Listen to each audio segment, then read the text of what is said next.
ഇന്ത്യയെ സംബന്ധിച്ച് ഏറെ നിർണായകമാണ് UAE-യുമായുള്ള ബന്ധം. അതുകൊണ്ട് തന്നെ UAE ഭരണാധികാരി മുഹമ്മദ് ബിൻ സായിദ് അൽ നഹ്യാന്റെ ഗുജറാത്ത് സന്ദർശനവും പ്രധാനമന്ത്രിയുടെ ക്ഷേത്രോദ്ഘാടനവുമൊക്കെ പ്രാധാന്യത്തോടെ കാണേണ്ടതാണ്. ഇതിന് പിന്നിൽ സാമ്പത്തികവും നയതന്ത്രപരവും രാഷ്ട്രീയവുമായ കാരണങ്ങളും ഉണ്ട്.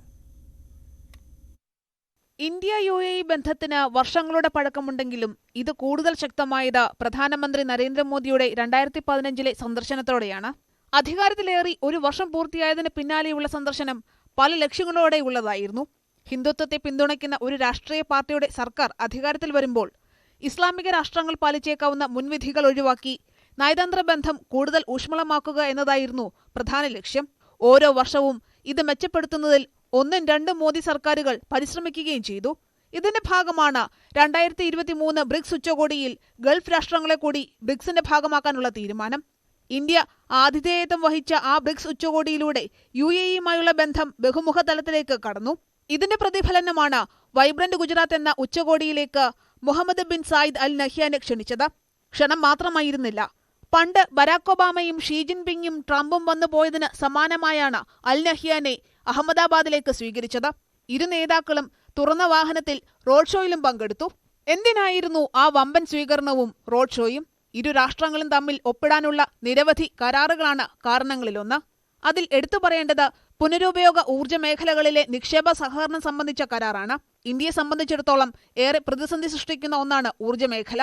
കൽക്കരിയെ ആശ്രയിച്ചാണ് ഇപ്പോഴും ഇന്ത്യയുടെ ഊർജ്ജ മേഖല പ്രവർത്തിക്കുന്നത്. 2022 കൽക്കരി ലഭ്യത കുറഞ്ഞത് വൻ ഊർജ്ജ പ്രതിസന്ധിയിലേക്ക് രാജ്യത്തെ നയിച്ചിരുന്നു.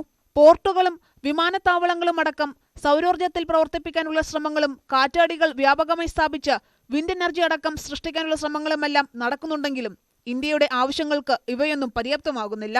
മാത്രമല്ല, ഊർജ്ജ മേഖലയിലെ നവീന സാങ്കേതിക വിദ്യകളുടെ ലഭ്യതക്കുറവ് ഇന്ത്യയെ അലട്ടുന്നുമുണ്ട്. പൊതു തെരഞ്ഞെടുപ്പിന് മുൻപ് ഈ മേഖലയിൽ വലിയ മുന്നേറ്റം UAE-യുമായുള്ള കരാറിലൂടെ നേടിയെടുക്കാനാണ് കേന്ദ്ര സർക്കാർ ശ്രമിക്കുന്നത്. നൂതന ആരോഗ്യ സംരക്ഷണ പദ്ധതികളിൽ നിക്ഷേപ സഹകരണത്തിനുള്ള കരാർ, ഫുഡ് പാർക്ക് വികസനത്തിൽ നിക്ഷേപ സഹകരണത്തിനുള്ള കരാർ, സുസ്ഥിരവും പരിസ്ഥിതി സൗഹൃദവുമായ തുറമുഖങ്ങൾ സൃഷ്ടിക്കുന്നതിനായി DP വേൾഡും ഗുജറാത്ത് സർക്കാരും തമ്മിലുള്ള കരാർ എന്നിവ അവയിൽ ചിലത് മാത്രം. കരാറുകളെക്കാൾ ഉപരി ഇരു നേതാക്കളും തമ്മിൽ 7 മാസത്തിനിടെ നടത്തുന്ന 4ാമത്തെ കൂടിക്കാഴ്ചയായിരുന്നു അഹമ്മദാബാദിലേതെന്നതാണ് അതിൽ ശ്രദ്ധേയം. 2002 കലാപം നടന്ന ഗുജറാത്തിലേക്ക് UAE ഭരണാധികാരി എത്തുകയും അവിടെ റോഡ് ഷോയിലടക്കം പങ്കെടുക്കുകയും ചെയ്യുമ്പോൾ അത് പ്രതിപക്ഷത്തിനടക്കം നൽകുന്ന മറുപടി കൂടിയാണ്.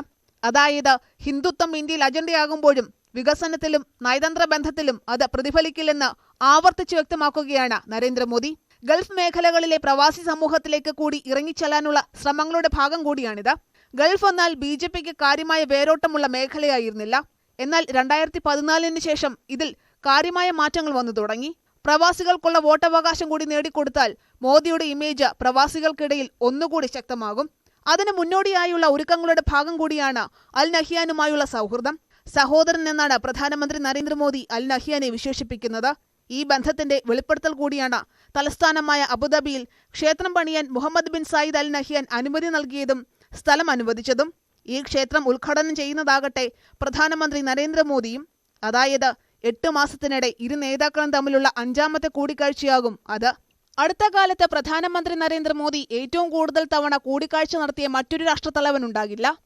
News desk, News 18.